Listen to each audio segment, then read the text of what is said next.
नमस्ते दोस्तों, वैदिक पेरेंटिंग में आपका स्वागत है। तो वैदिक पेरेंटिंग के ये जो वीडियोस हैं, इसके थ्रू हम मॉडर्न ज़माने के जो प्रॉब्लम्स हैं उसको हमारे वैदिक सनातन धर्म के सीक्रेट्स के थ्रू कैसे वो प्रॉब्लम्स को हम सॉल्व कर सकते हैं उसके ऊपर बात करते हैं। तो ऐसा ही एक प्रॉब्लम है कि जो आज के ज़माने में लोगों को शब्द ब्रह्म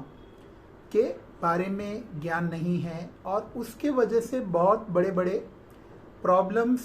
माँ बाप अपने बच्चों के लिए खुद क्रिएट करते हैं। तो मैं आपको शब्द ब्रह्म के ऊपर आज हम बात करना चाहते हैं कि ये शब्द ब्रह्म क्या होता है। फॉर एग्जाम्पल, आपको जो डर सताता है कि आपके बच्चे के साथ ये ना हो जाए, मेरा बच्चा फेल ना हो जाए, मेरे बच्चे को कम मार्क्स ना आए, तो अगर आप आपके बच्चों को बोलते हो कि तुम्हारा मैथ्स कमज़ोर है और मुझे डर लग रहा है तुम फेल ना हो जाओ, तो ये चीज़ें अगर आपके मन में बार बार आती है और अगर आप उसको अपनी जुबान पे लाते हो, तो इसका मतलब यह है कि शब्द ब्रह्म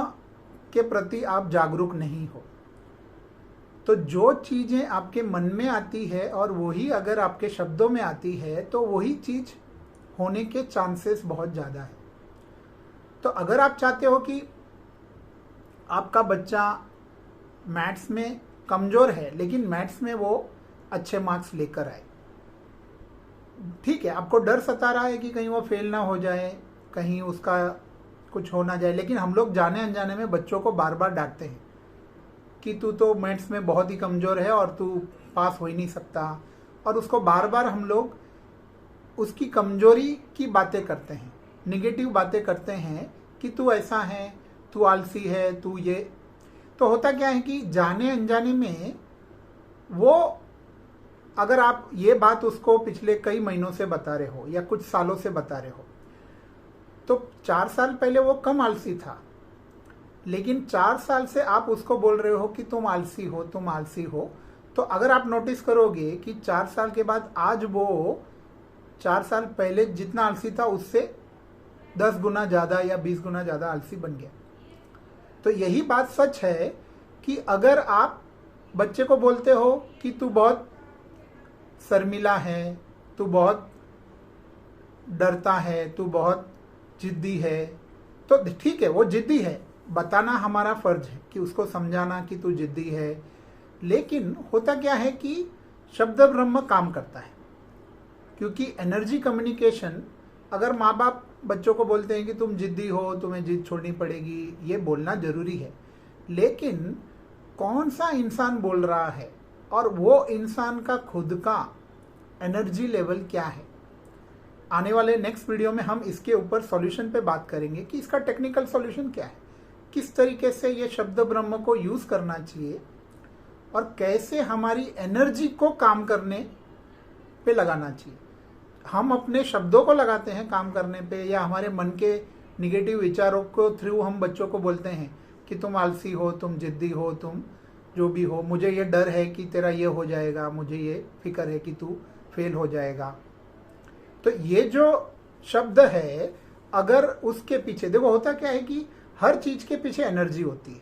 अगर आप कुछ सोचते हो तो जो विचारों को आप मन में लाते हो उसको आप अपनी एनर्जी दे रहे हो। कोई भी चीज एनर्जी के बगैर काम नहीं करती है। आपकी एनर्जी से विचार बनते हैं और आप ही की एनर्जी शब्दों के थ्रू बाहर आती है। तो अगर आप अपनी एनर्जी निगेटिव विचारों को, बहुत ज्यादा आपको चिंता हो रही है तो निगेटिव विचार आप करते जा रहे हो और देख रहे हो कि आपका बच्चा और बिगड़ रहा है। अगर आप विचार करते रहोगे निगेटिव और बच्चा और बिगड़ रहा है और आपकी बात समझ नहीं रहा है और आपको और टेंशन आ रहा है कि अरे इसको कैसे समझाऊं, ये तो समझ ही नहीं रहा है, या तो ये चीज हर चीज पे लागू है, चाहे आप अपने बच्चों को समझाओ या किसी और को भी समझाओ, लेकिन अगर आप चिंता करते हो और सोचते रहते हो, एंग्जाइटी जिसको कहते हैं, वो बार बार आपको आती है अपने बेटी के लिए या बेटे के लिए, तो इसका मतलब है कि आप उसको अपना एनर्जी देते जा रहे हो